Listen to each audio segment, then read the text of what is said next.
అధికారం విషయంలో BRS నాయకులకున్న confusion నిన్న కేసీఆర్ గారి స్టేట్మెంట్ చూస్తే మనకు కనబడుతుంది. కేసీఆర్ బయటికి రానంత కాలం ఆ పార్టీ మనుగడే కష్టమనేది నా యొక్క అభిప్రాయం. ఎందుకంటే సరే గత ముఖ్యమంత్రిగా తెలంగాణ ఉద్యమకారునిగా లేకపోతే ఆయనకి ఏమన్నా ఉన్నా దాన్ని ఏమైనా బయటికి వచ్చి కొట్లాడితే పార్టీ బతికే అవకాశం ఉంది తప్పితే అధికారం అనేది కల్లా. ఒకటి ఏంటి, కేటీఆర్ నాయకత్వాన్ని ముందుకు నెట్టిండు, టెస్ట్ చేస్తున్నాడు, ఆయన ఫెయిల్ అవుతున్నాడు. హరీష్ రావు అనుమానాస్పదంగానే ఉన్నాడు, ఏం చేయాలనో అర్థం కావట్లేదు. కవిత బయటికి వెళ్ళింది. ఇక ఉన్న వాళ్ళంతా మామూలు వాళ్ళు, ఎవరు అది వాళ్ళ చుట్టూ ఉన్న పరివారంలో.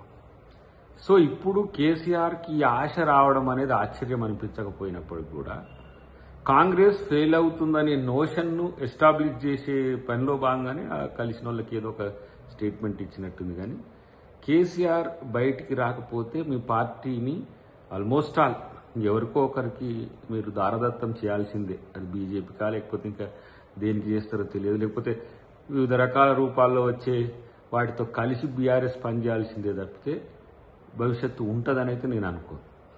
రెండవది ఏంటంటే రేవంత్ రెడ్డి గారిని ఢీకొని నాయకత్వం బీజేపీ బీఆర్ఎస్లో లేకపోవడం అనేది కూడా ఈరోజు 10 సంవత్సరాలు నేనే పరిపాలిస్తా అని మా రేవంత్ రెడ్డి గారు అనే దాని వెనుక అసలు కారణం. బీజేపీలో నాయకత్వ పోరు ఉన్నది, వాళ్ళ మధ్యన కొట్లాట ఉన్నది. రేవంత్ రెడ్డి గారి స్థాయి నాయకుడు అక్కడ లేడు. కేసీఆర్ లేకపోతే బీఆర్ఎస్ కూడా అంతే దివాలా తీసిన పార్టీగానే మనం చూస్తాం.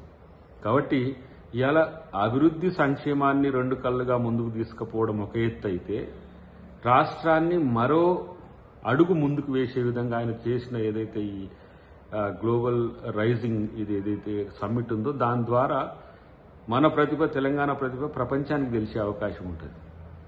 ఎందుకంటే పక్క రాష్ట్రాలతో పోల్చుకోవడం అనే దానికంటే కూడా అభివృద్ధి చెందిన దేశాలతో పోల్చుకుంటేనే మనం మరింత పురోగమించడానికి అవకాశం ఉంది. దానిలో భాగంగానే ఇప్పుడు ప్యూర్ రేర్ అనేది కూడా వారు తీసుకురావడం ఉన్నది.